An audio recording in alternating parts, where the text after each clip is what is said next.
Hi everyone, targeting money में आप सबका स्वागत है। बैंक निफ्टी और बैंक निफ्टी के 12 स्टॉक का टेक्निकल एनालिसिस करेंगे डेली टाइम फ्रेम में। आज बैंक निफ्टी ने ग्रीन कैंडल बनाया है, लेकिन आज की अगर हम उसकी चाल देखें तो जो उसने क्या किया है, सबसे पहले एक तो गैप अप ओपन किया, फिर नीचे की तरफ आया है मार्केट, फिर ऊपर की तरफ गया, जहाँ पे ओपन हुआ था वहाँ पे सस्टेन किया, फिर वापस ऊपर गया है। तो आज डबल क्रॉस मार्केट हुआ है, मतलब डाउन ट्रेंड भी दिया है। देखो यहाँ से मार्केट ने डाउन ट्रेंड दिया है ऐसे, फिर ऊपर की तरफ गया है यहाँ पे, बराबर है, और ग्रीन में क्लोज हुआ है।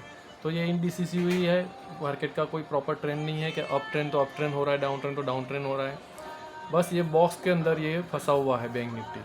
तो हमें जब तक ये बॉक्स के ऊपर का या नीचे का प्रॉपर सही टेक्निकल एनालिसिस के हिसाब से सही ब्रेकआउट नहीं मिलता है, तब तक हम यहाँ पे कोई भी प्योर डिसीजन नहीं दे सकते अप ट्रेंड का या डाउन ट्रेंड का। जो बाकी के स्टॉक मिलेंगे उसके ऊपर भी हम ट्रेड उसी के हिसाब से लेंगे जब ये बॉक्स ब्रेकआउट होगा ऊपर की तरफ का या नीचे की तरफ का। अभी 12 स्टॉक जो बहुत स्ट्रॉन्ग थे, वो कौन से ज़्यादा स्ट्रॉन्ग थे, एक एयू फाइनेंस को था, लेकिन यहाँ पे वो वीक हो गया क्योंकि 4 दिन से वो नीचे आ रहा है।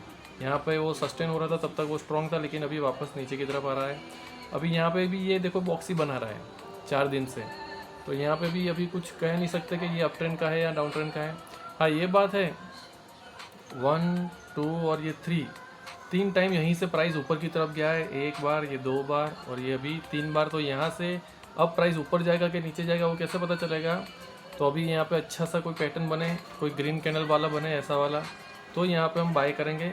यहाँ पे अगर बाय हुआ, समझो अगर यहाँ पे 620 भी आता है, समझो 620 के आसपास अगर हमारा बाय हुआ, तो 650 या 670 तक का हमारा टारगेट रह सकता है।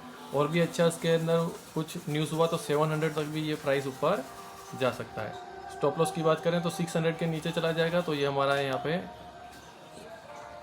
जो ट्रेडिंग है वो स्टॉप लॉस हो जाएगा। 600 के नीचे नहीं जाना चाहिए, 600 पे उसका प्रॉपर सपोर्ट है 3 टाइम्स से, बराबर है।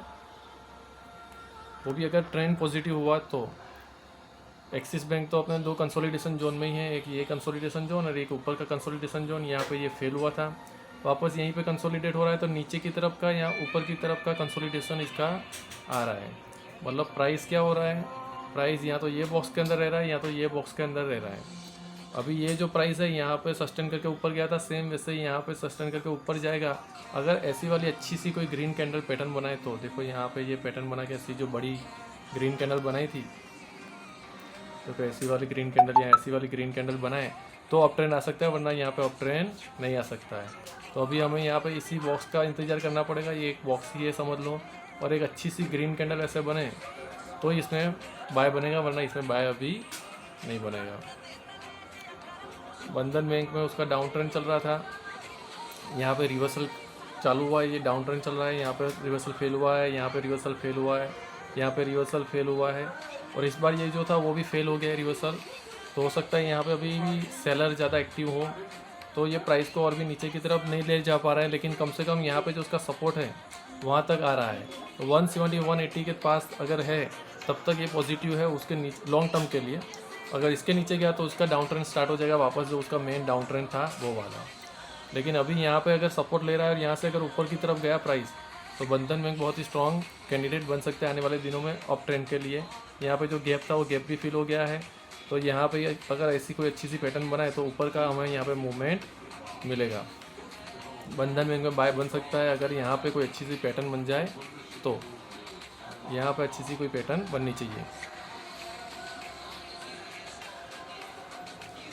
बैंक ऑफ बड़ौदा नेगेटिव हो गया है, और वापस ये नेगेटिव उसका जो फेज़ है वो कैंसिल हो और उसके ऊपर की तरफ, जैसे यहाँ पे कंसोलिडेट किया था, ये यहाँ से ऊपर नीचे नहीं जा रहा है, बराबर है, यहीं पे कंसोलिडेट हो रहा है। इस बार यहाँ पे ऊपर जाने की जगह पे नीचे की तरफ आया है। देखो हर बार क्या होता है, प्राइस ऐसे ऊपर जाता है, प्राइस ऊपर जा रहा है, प्राइस ऊपर जा रहा है, प्राइस ऊपर जा रहा है। इस बार प्राइस नीचे आया, लेकिन ऊपर थोड़ा सा जाके वापस नीचे की तरफ आ गया है, बराबर है, ऊपर नहीं गया यहाँ से सीधा सीधा जो ऊपर जाना चाहिए, ऐसा ऊपर जाना चाहिए वैसा ऊपर नहीं गया है। तो यहाँ पे थोड़ा क्वेश्चंस वाली बात हो गई है। यहाँ पे भी हमें वेट करना पड़ेगा क्योंकि नेगेटिव तो हो ही गया है, लेकिन इसको भी हम पॉजिटिव मान सकते हैं। अगर यहाँ पे समझो, ऐसा समझो कि ये स्टॉप लॉस हंटिंग थी, कोई यहाँ पे स्टॉप लॉस हिट करना चाहता है और स्टॉप लॉस हिट करके वापस प्राइस ऊपर की तरफ जाएगा, ऐसा हम सोच सकते हैं। लेकिन ऐसा सोचने में भी हम कब ट्रेड लेंगे, जब यहाँ पे कोई अच्छा सा हमें पैटर्न मिले तब। और उसका ब्रेकआउट ऊपर की तरफ का हुआ तब, तो यहाँ पे हमको बाय अच्छा मिलेगा। तो वो बाय कितने का होगा, 243 के ऊपर होगा, बराबर है। तो 243 पे अगर ऊपर जा रहा है वो, मतलब समझो अच्छा सा, तो 285 दोनों 30-40 रुपीज़ का यहाँ पे हमको प्रॉफिट मिल सकता है अगर यहाँ पे पैटर्न अच्छा बने तो। लेकिन अभी यहाँ पे कोई पैटर्न नहीं है। फेडरल बैंक में डबल टॉप बन रहा है, देखो यहाँ पे प्राइस ऊपर गया, नीचे गया, वापस ऊपर और वापस नीचे की तरफ, ऐसे एम पैटर्न भी बना सकता है। दूसरा यहाँ पे टेक्निकल एनालिसिस हर बार स्टॉप लॉस हिट होती है, यहाँ पे स्टॉप लॉस हिट होती है, तो ये स्टॉप लॉस हिट होती है, ये स्टॉप लॉस हिट होती है, ये स्टॉप लॉस हिट होती है, ये स्टॉप लॉस हिट हो रही है। तो यहाँ पे हम इतना ज़्यादा टेक्निकल एनालिसिस नहीं करेंगे। HDFC बैंक जब तक ये कंसोलिडेशन में है तब तक यहाँ पे इसको स्ट्रॉन्ग माना जाएगा, इसमें अप या डाउन ट्रेंड अभी नहीं कह सकते। मेन उसका यहाँ से डाउन ट्रेंड आ गया था, यहाँ से प्राइस बहुत बार फेल हुआ है, बहुत बार फेल हुआ है, यहाँ पे भी स्टॉप लॉस हंटिंग हुई है। तो HDFC बैंक में हम यहाँ पे उसको पॉजिटिव मान सकते हैं अगर बैंक निफ्टी भी अप ट्रेंड दिखाए और यहाँ पे ये वाला उसका जो बॉक्स बना है ये बॉक्स का भी ब्रेकआउट मिले ऊपर की तरफ का। तो HDFC बैंक में अभी हम यहाँ पे बाय नहीं कर सकते क्योंकि हर बार यहाँ पे देखो प्राइस ऊपर आके फेल कर रहा है। तो हमें 100% शॉर्ट कन्फर्मेशन चाहिए, तो वो कन्फर्मेशन कब आएगा, 1680 के ऊपर जाएगा प्राइस। तो अगर HDFC बैंक 1680 के ऊपर जा रहा है तो उसको लॉन्ग टर्म के लिए बाय करना चाहिए 20 मूविंग एवरेज को स्टॉप लॉस अर्न करके। लेकिन अभी यहाँ पे कोई बाय नहीं बन रहा है। ICICI बैंक में ग्रीन कैंडल बनी है, बहुत स्ट्रॉन्ग कैंडल बनी है, और देखने जाए तो उसने लास्ट 5 डे के ये जो है उसका बॉक्स का ब्रेकआउट भी दिया है, लेकिन प्राइस थोड़ा ऊपर जाके वहीं पे उसके जो हाई है वो बॉक्स का वहाँ पे आके क्लोज हुआ है। बहुत ही हम ध्यान से देखेंगे तो देखो प्राइस है ना उसके हाई के आया है, जो हाई के आसपास ही है, जो हर बार बॉक्स का हाई होता है वो। तो मतलब अभी आने वाले मंडे के दिन में जो इसका कैंडल बनेगा वो कैंडल इसका अप ट्रेंड या डाउन ट्रेंड डिसाइड करेगा। अगर मंडे को यहाँ पे अच्छी ग्रीन कैंडल बन गई ऊपर की तरफ की तो ICICI बैंक में हमारा बाय बन सकता है, लेकिन बाकी सब स्टॉक में अभी तक बाय नहीं है। तो ICICI बैंक में एक बाय बन सकता है वो ब्रेकआउट की वजह से, बॉक्स ब्रेकआउट की वजह से। यहाँ पे तो डाउन ट्रेंड है मेन उसका, यहाँ पे प्राइस फेल हुआ है, यहाँ पे प्राइस फेल हुआ है, यहाँ पे प्राइस फेल हुआ है, यहाँ पे ये पैटर्न भी फेल हुआ है, और यहाँ पे आया, यहाँ पे भी सपोर्ट नहीं लिया, वापस नीचे की तरफ आया, अब यहाँ पे सपोर्ट ले रहा है। तो हो सकता है कि जैसो यहाँ पे इसने सपोर्ट लिया था, देखो यहाँ पे इसने ऐसा सपोर्ट लिया था, फिर नीचे आके ऊपर गया था, फिर यहाँ से वापस प्राइस नीचे आया था। सेम ऐसा यहाँ पे भी सपोर्ट लेगा, थोड़ा ऊपर जाएगा, फिर वापस नीचे की तरफ आ सकता है, क्योंकि इसका मेन जो ट्रेंड है वो डाउन ट्रेंड है। IDFC फर्स्ट बैंक का मेन ट्रेंड जो है वो डाउन ट्रेंड है। यहाँ पे शॉर्ट हम नहीं कह सकते, अप ट्रेंड ही आएगा ऐसा, तो उसको अवॉइड करेंगे। HDFC बैंक ज़्यादा स्ट्रॉन्ग है, ICICI बैंक ज़्यादा स्ट्रॉन्ग है कंपेयर टू IDFC बैंक। अब यहाँ पे देखो ये मस्त कंसोलिडेशन है यहाँ पे इंडसइंड बैंक का, दूसरा ये भी अच्छा कंसोलिडेशन है, इसके नीचे नहीं जा रहा है। लेकिन इस बार क्या हुआ, डाउन ट्रेंड आ गया और ये कंसोलिडेशन के नीचे पैटर्न बना रहा है। तो ये बहुत ही ज़्यादा इम्पोर्टेंट है। क्यों, क्योंकि ये मेन तो उसके नीचे आया है। अगर ये स्टॉप लॉस हंटिंग है तो यहाँ से बहुत अच्छा रिवर्सल मूव मिलेगा, और अगर वो रिवर्सल मूव हुआ, सच में यहाँ स्टॉप लॉस हंटिंग हुई कि भाई सबका स्टॉप लॉस हंटिंग कर दो, रेसिस्टेंट के नीचे लेके आए और ऊपर की तरफ का मूवमेंट मिले, तो बहुत ज़्यादा प्रॉफिट हो सकता है इंडसइंड बैंक में। कहाँ तक प्रॉफिट हो सकता है, तो 1580 तक, 1570 तक उसका, 1570 तक का उसका टारगेट अप ट्रेंड जा सकता है अगर यहाँ पर अच्छा पैटर्न का ब्रेकआउट मिले तो। अगर ये स्टॉप लॉस हंटिंग हुई तो बाइंग कब होगा हमारा, तो बाइंग हमारा ये पैटर्न के ऊपर जाएगा तब होगा, मतलब 1370 समझ लो, 1370 के ऊपर जा रहा है तो यहाँ पर बाय बनेगा 1370 के ऊपर। दूसरा एक रेसिस्टेंट है 1433 के ऊपर, वो 33 वाला भी अगर ब्रेकआउट कर रहा है तो 1570 तक का उसका टारगेट आ सकता है इंडसइंड बैंक में। मेन इसमें इतना बड़ा टारगेट क्यों आ सकता है, क्योंकि उसके दो कंसोलिडेशन है, एक ये वाला कंसोलिडेशन है और एक ये वाला भी कंसोलिडेशन फेज़ है।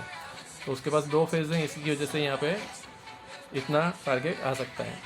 कोटक महिंद्रा बैंक में स्टॉप लॉस हंटिंग होती है, हर बार स्टॉप लॉस हंटिंग होती है, और यहाँ पे भी गैप डाउन किया, और ये यस बैंक वाला पैटर्न बना था, मैंने बताया था, बहुत वीडियो में बताता हूँ मैं, ये यस बैंक वाला पैटर्न बना था। यहाँ पे हम कोई भी ट्रैप हो सकते हैं तो उसको हम अवॉइड करेंगे। पंजाब नेशनल बैंक नेगेटिव हो गया है, हो सकता है उसमें भी स्टॉप लॉस हंटिंग हो रही हो। मेन उसका ये कंसोलिडेशन था, यहाँ से ऊपर नीचे नहीं हो रहा था, इस बार यहाँ पे ऊपर गया लेकिन ये फेल हो गया, वापस नीचे की तरफ आ गया। और ये जो नीचे आया है, यहाँ पे बहुत ट्राई किया उसने कंसोलिडेशन होने का, लेकिन आखिर में क्या हो गया, प्राइस नीचे की तरफ आ गया है। लेकिन अगर ये भी हम समझें कि अभी ये स्टॉप लॉस हंटिंग है, बहुत लोगों ने पैसा लिया हुआ है, बहुत लोगों का पैसा इन्वेस्ट है और उन लोगों को एग्जिट करवाने के लिए लिया है, तो हमको यहाँ पे भी एक अच्छी सी पैटर्न मिलनी चाहिए। वो पैटर्न अगर मिले हमको तो ही हम यहाँ पे उसकी बाय पोजीशन नहीं बना सकते हैं, वरना अभी तो हम यहाँ पे कोई बाय नहीं पोजीशन नहीं बना सकते। यहाँ पे नीचे की तरफ का ब्रेकआउट हुआ है। स्टेट बैंक ऑफ इंडिया में उसका हाई और लो जब तक नहीं ब्रेक करता तब तक नहीं जीत सकते। मेन उसका ये जो टॉप है और इसका बॉटम है उसके ऊपर नीचे जाके सही से कोई पैटर्न बना तभी इसमें टेक्निकल एनालिसिस होगा, वरना अभी यहाँ पे कोई बाय या सेल नहीं होगा। ऐसे टेक्निकल एनालिसिस सिर्फ बॉक्स बन रहे हैं। देखो यहाँ पे भी कम से कम 10 दिन का ऐसे बॉक्स बन रहा है, उसके ऊपर नहीं जा रहा है प्राइस और उसके नीचे भी नहीं जा रहा है प्राइस। तो आने वाले दिनों में पता चलेगा। तो आज के वीडियो में हमें पता चला 2 स्टॉक स्ट्रॉन्ग है। सबसे पहले एक तो HDFC बैंक को हम मानेंगे कि भाई ये स्टॉक स्ट्रॉन्ग है। क्यों? क्योंकि ग्रीन कैंडल बना रहा है कंसोलिडेशन में यहाँ पे ग्रीन, बाकी सब में रेड कैंडल बन रहे हैं, यहाँ पे ग्रीन कैंडल बन रहे हैं। और दूसरा एक ICICI बैंक है। ICICI बैंक ने एक अच्छी ग्रीन कैंडल बनाई है, बड़ी वाली, और कंसोलिडेशन के फेज में ही बनाई है। तो यहाँ पे अगर आने वाले दिनों में ब्रेकआउट होता है तो यहाँ पे भी एक अच्छा बाय बनेगा। ये वीडियो एजुकेशन पर्पस के लिए था। आप आपका बाय सेल आपके खुद का टेक्निकल एनालिसिस करें या तो आपके एडवाइज़र से बात करने के बाद करें। Thank you.